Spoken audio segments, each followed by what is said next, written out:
be more.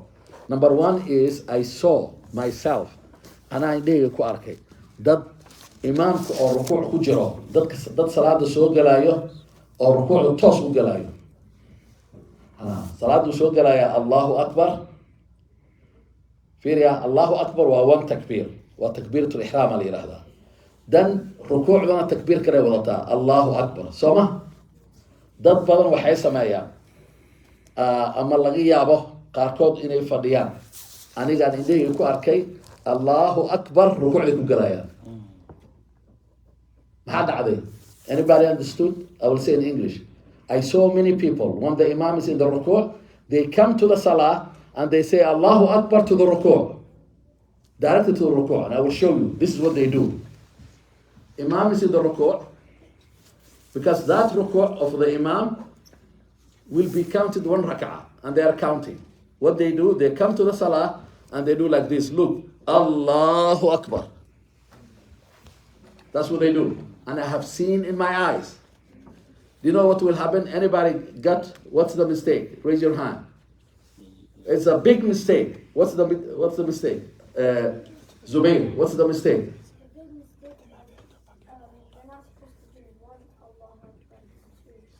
Okay, very good. That's correct. So what are the two? Can you show us? Come here, come here. Can you show the two? Of Da'wah Academy, let's see. They studied. We taught the whole book of the Salah of the whole school that we had. Go ahead, show us. Imam is in the ruku'. What they should do? No, do practical. Go to the middle. Yes. So Go to Imam the is the ruku' and you came. Yes. Go ahead. Allah Akbar.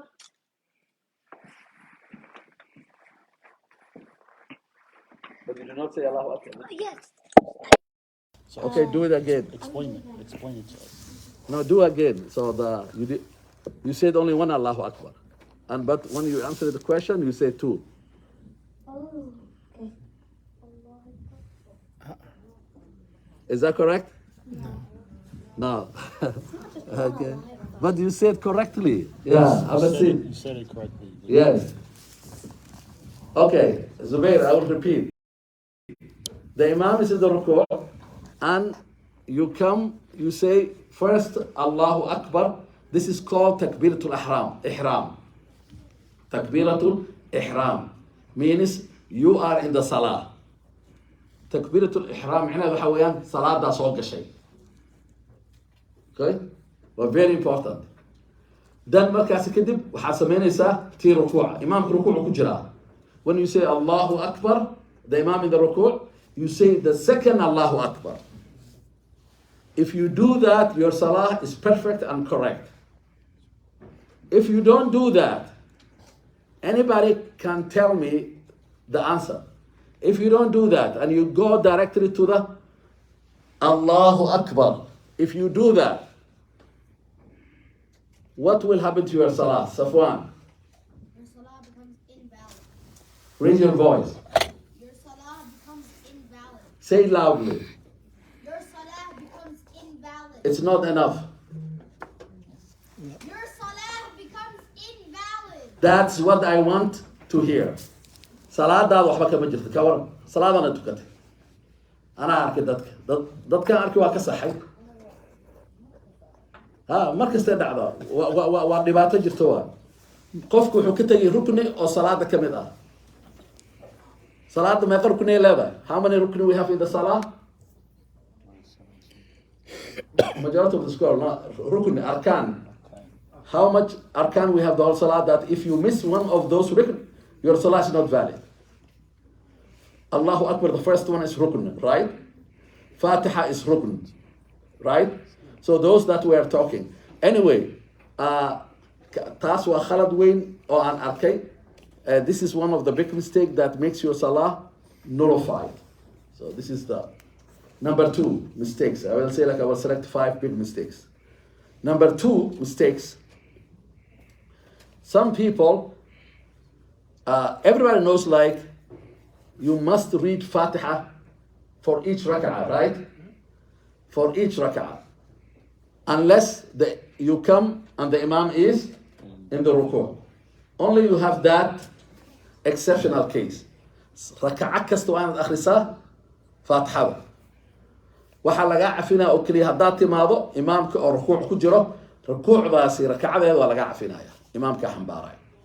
laakiin inta kasoo hartoo dhan every rakaca you must read faatixa.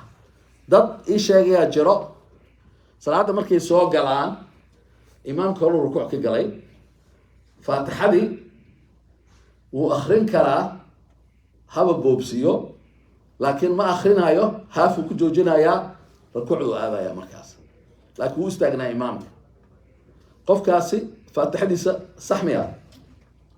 In English, there are people who come while the imam is standing and reading the Fatiha, and then they come and they join. They must read what? Fatiha, Al-Fatiha. So what they do is they will read Al-Fatiha, but when they are in the middle, Imam says Allahu Akbar, and they say in the middle of the Fatiha Allahu Akbar. Is that raka'ah valid? What's the answer, Zubair? Yes, it's invalid because you skipped the Fatiha and you can correct, which means like you have to repeat one full raka'ah, then two sujood sahwa.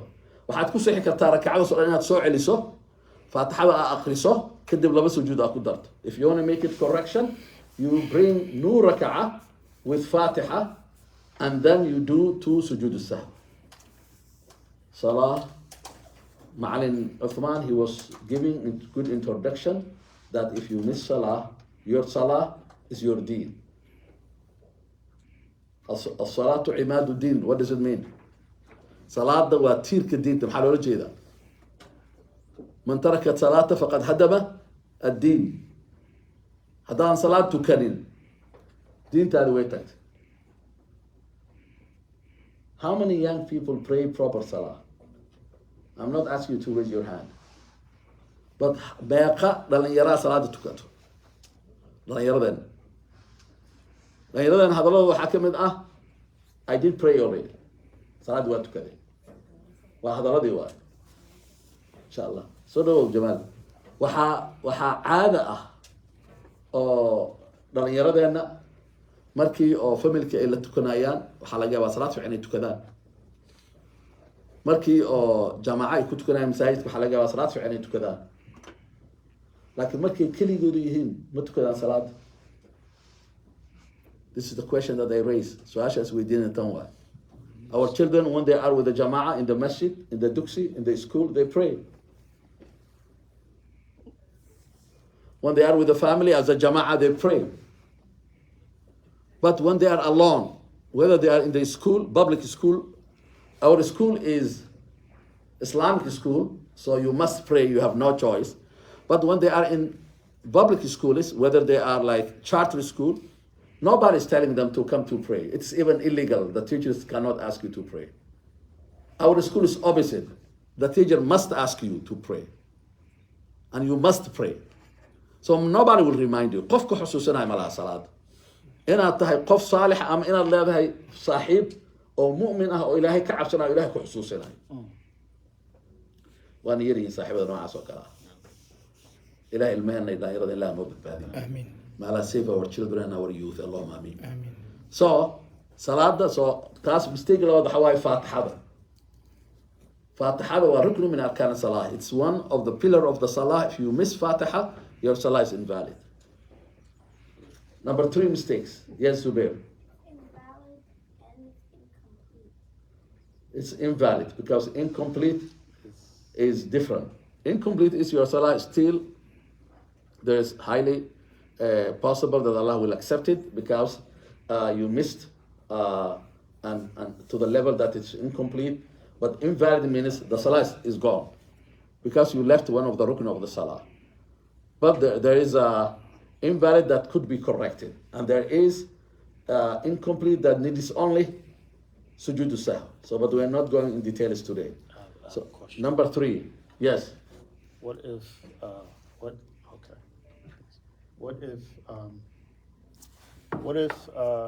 the imam, he's going fast? What if the imam is going fast and you don't have time to read the Fatiha?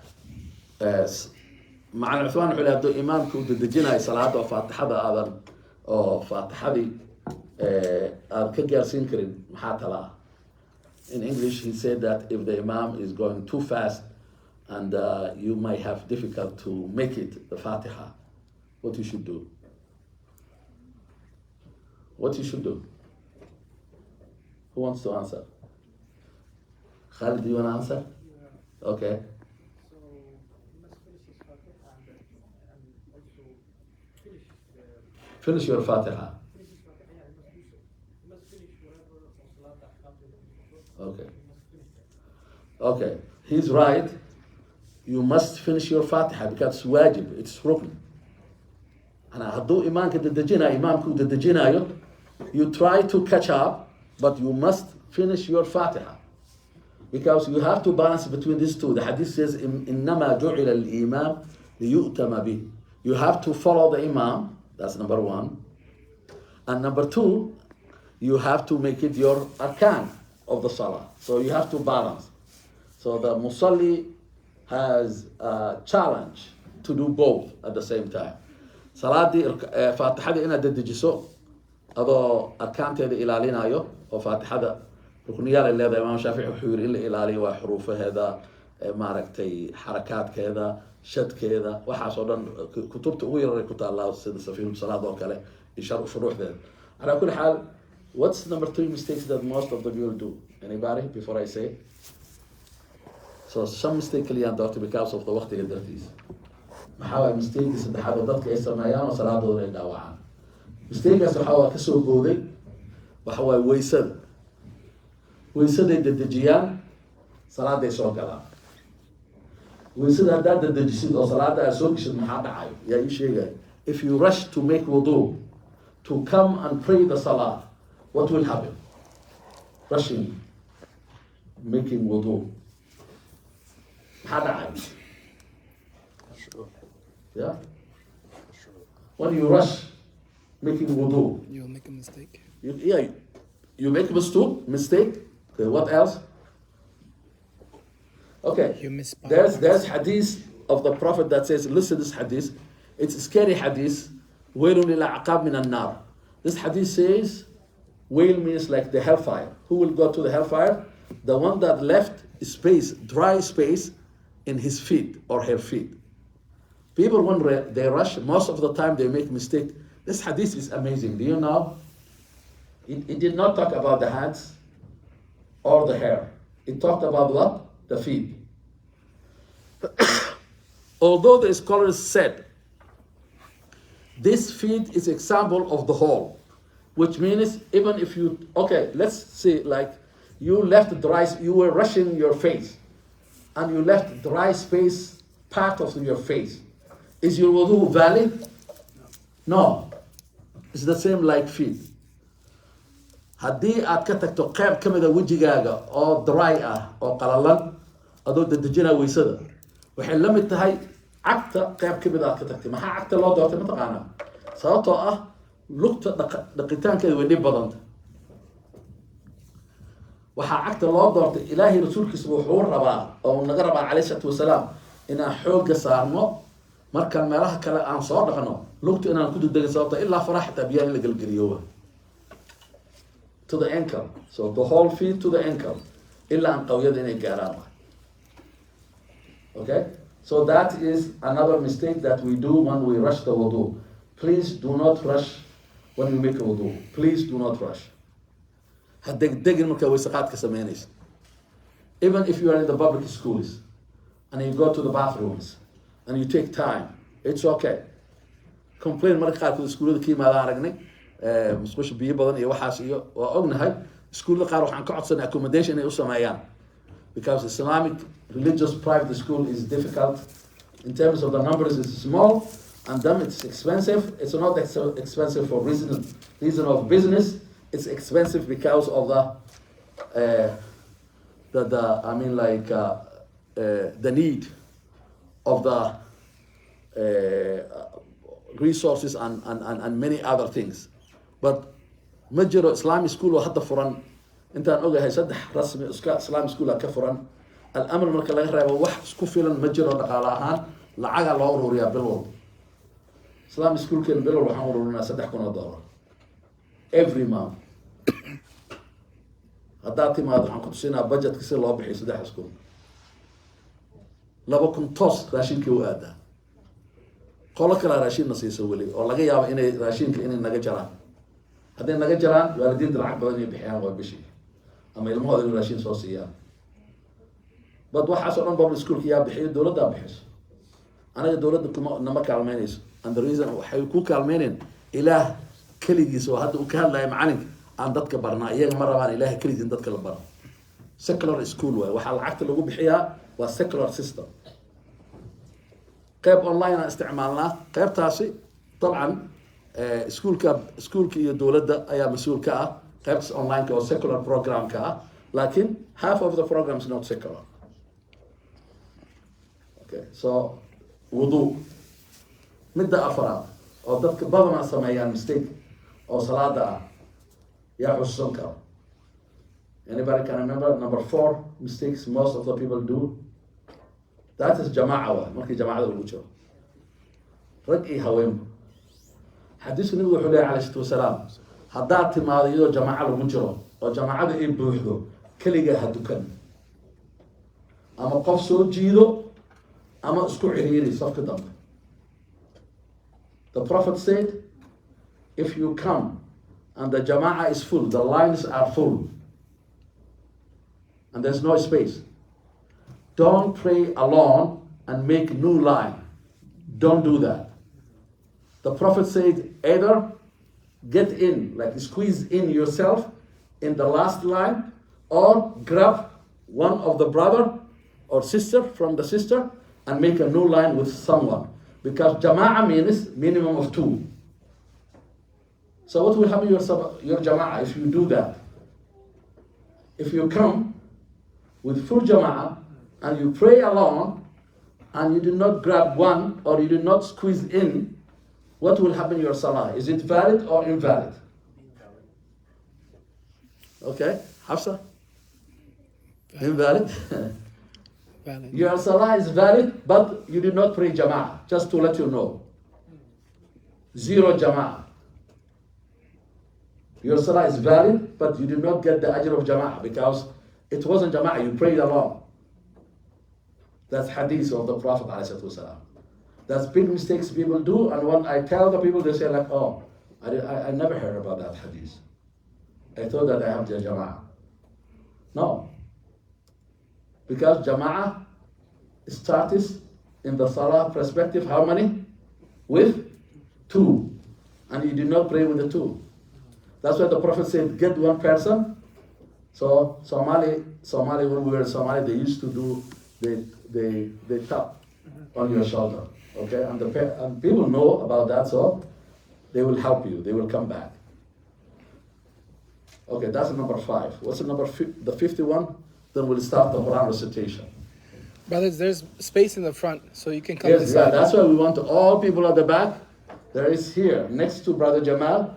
All of you can come here because sisters, they are coming from there. You know the reason? They see you and they are shying. They go from other side. Even I saw some sisters, they did not come, they left, I don't know.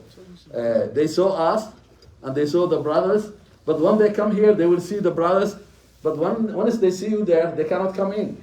So that's why we want you to come here. Allah bless you. Okay. And so one last mistake. Anybody? Yes, Brother Hassan. Now, when you your position, when you go into a new part of Salah, when you go from Qiyam to the floor, instead of like holding a lot of Staying in the position of each. Yes, that's correct. Mistake kale ay sameeyaan dadku waxa waaye jazakallahu khair. That's the big mistakes that they do. What it does make is that happiness. Hassan.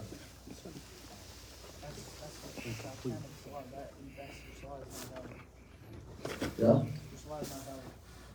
Okay. Those Salah, jazakallahu khair. May Allah bless you. salah is invalid. Your salah invalid. Yeah, your salah is invalid. But people don't know that. Khatar kalaa jirto. Wallahi tan 10 inaan ka sameyno waaye. Sababtoo dadka badankooda way sameeyaan. This is, we have to make like a big lesson, and I know he is recording. Jazakallah khairan, brother. Another big mistake is this. People, they never complete and position in each rukn, like in each part of the salah. Like when you make ruku', you position yourself and each bone settles down and you wait a few seconds, right? And you stay like this. Allahu Akbar.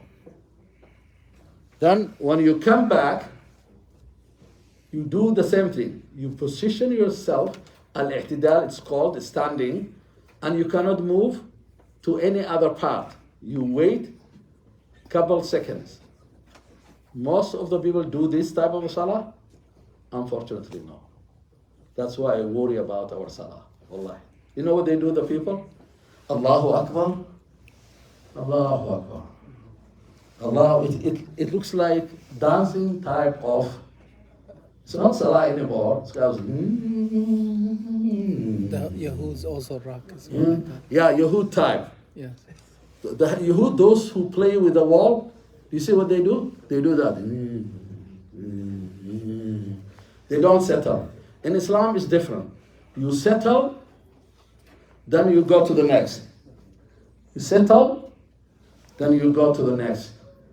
You settle, you go to the sujood. You settle the sujood. قيب كستو صلاة الرسول عليه السلام حوري نينو صلاة براي المسيء صلاة. Can you explain what settle means? Where your bones are. Yes. Settle means like xubnahaaga oo dhan ayaa fariisanayo ilaa ay ka degaan ma dhaqaaqaysid. Tusaale idin tusinayaa markaad sujood samaysid. I will show you like an example of the sujood. You will do like this. Allahu Akbar, and you wait. You wait. Waa sugaysaa.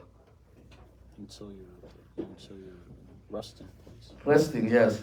qayb kasta oo xubnaha ka mid ah waa degayaan, saas loola jeeda. Then you come back, Sami'a Allahu liman hamida.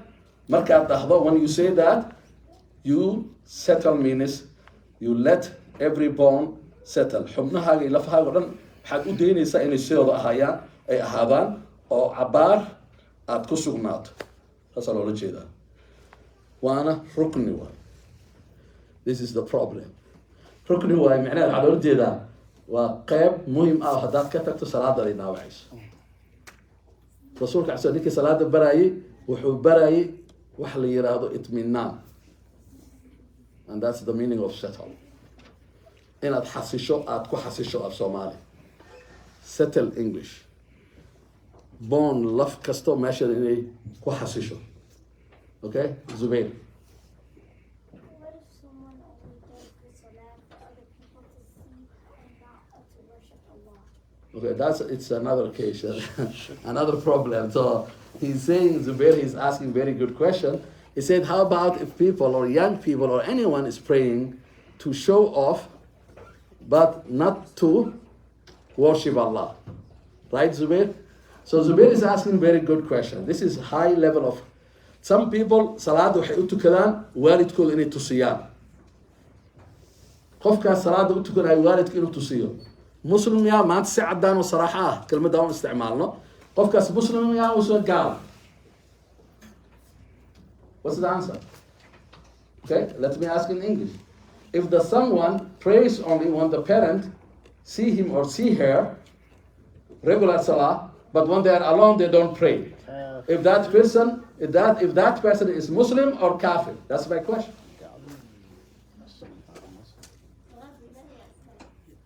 There you go. Okay, Zubair. And what if when they are alone they lie about praying? Say they have already prayed. Okay, he's asking another question because he knows how the kids behave. He said, like, how about if they lie? When the parent asks, did you pray? They say, like, yes, we did. But he's saying that, but they did not pray, right? Okay, so that means like they are praying not for Allah. Yes, brother Bashar. So if make wudu and you wipe over your socks. Is your wudu valid? Okay, that's called khuf. That's called like masḥ al-khuffayn. So which means like wiping the khuf, which means like either is the real khuf or the socks.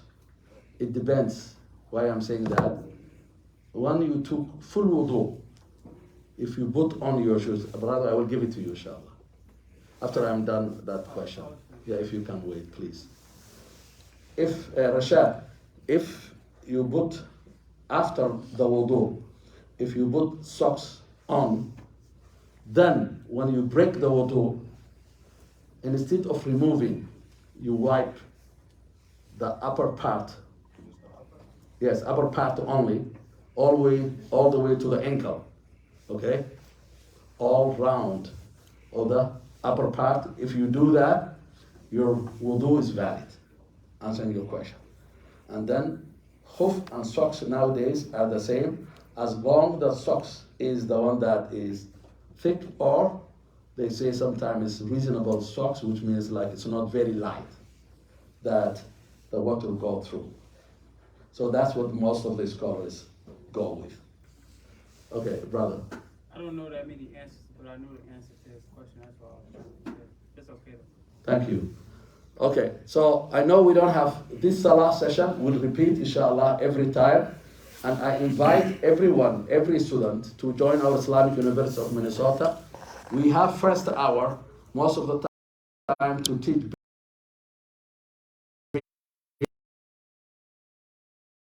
Uthman and Ma'alin Abdullah are helping to make sure that you can read and write the Quran the first hour, 6 to 7. You can read and write the Quran by Ramadan. We need all of our students of the Islamic University, especially the new Muslims, and those who were Muslims but they were not excelling how to read and how to write. We want them to attend that class. Both sisters and brothers, we invite, inshallah, Islamic University in Atmaba. And then, had the waqti mahenno, we'll have half hour to read the whole Quran. waxaan rabnaa qur-aanka oo dhan inaan akhrino waa isku akhrinaynaa. Sayyidina Cabdullaahi ibn Cabbaas wuxuu yidhi meel qur-aanka lagu dhammaynayo haddaad tagto ha ka tegin uu dhahay. Fariistuu dhahay maxaa dhacay? Malaa'igaa timaado oo gooni ah. Malaa'igtaasi waxay sugayaan qur-aanka in la dhammeeyo. Marka la dhammeeyo aamiinaya waxay la dhahayaan dadka qur-aankaasi dhameeyey ducaysanayo. Markaasi kor aamiintay u qaadaan waa laga aqbalaa. Ilaahay mahadiisa inta qur-aanka inta jeer qur-aanka aan dhammaynay ma arkin intaan ogahay dad muraad lahaa oo muraadkooda soo celiyay. Marka nasiibaan leenahay inteena ma caawa timid. Waalidiin badanaa marti qaadnay intiina timid alxamdulilah. Markasta waalidiinta rag iyo haween waa marti qaadnaa, laakiin inta badan haweenka ay yimaada. Ilaahay subxaanahu wa tacaala ajri thawaab ha idinka siiyo. Waalidiin qaarna waa maqan yihiin, qaarna way joogaan. Intiina joogto ilaahay subxaanahu wa tacaala imaatinka aad timaadeen, ilaahay ajri thawaab ha idinka siiyo. Waxaad dhisaysaan guri ilaahay. Salaada cishaha intaan ku tukanayna hadduu ilaahay yiraahdo jamaaco ahaan saasaan qorsheenay. Waxaa barnaamijkeena waxaa noo hartay laba qayb oo muhiim ah. Qaybta qur-aanka iyo ducada oo kow ah, iyo qaybta lacagtii lagu dhisi lahaa masaajidka inaan ururino intii karaankeena insha Allah. So I said we have 2 programs left. First of all, I invite all of you to come to Islamic University of Minnesota. Islamic University of Minnesota in isku qortaan, khaasatan dhalinyarada. Oh, alhamdulillah, Brother Khalid is joining next Saturday, right, Brother Khalid? Inshallah, so we are inviting anybody. Brother Muhammad is coming back, inshallah, welcome back. May Allah bless you. And any brother, please welcome, inshallah, to the Islamic University every Saturday, 6 to 9. We encourage you to be here. And then the first session, it is 1 hour, so Ma'al Uthman will answer those questions of the Salah, and we'll put Salah and Aqidah part of it. But if there is more questions needed to be answered, inshallah, we'll do it during the class, inshallah. So we'll stop there, inshallah. And those who can read the Quran, we need them to raise your hands, and we need to finish the Quran within half hour. Juska waxaan rabnaa half hour lagu dhameeyo. Marka haweenka qofkii akhrin karana 10 juz ugu horeeyo inta badan haweenkan siinaa 20 juz inkastoo korna ay qaadan karaan haweenka macnaheedu ma aha haweenka inaan hoos u dhigin laakiin waxaa ula jeedaa maadaama dhalinyaro badan ay joogaan oo masaajidka ardaydii masaajidka ka mid ah in iyaga markaasi aan siino intaan siin karno iyo macallimiinta qaar kamid way joogaan marka waxaan rabaa marka hore kor aan kasoo bilaabayaa kutubta waxaan rabaa gabar haddii aada isticmaalaysaan sisterska sister Aisha ayaa waxaan rabaa inay naga kaalmayso dhanka gabdhaha hadduu ilaahay yiraahdo 10 kitaab in la diin karo insha Allah qofkii isticmaala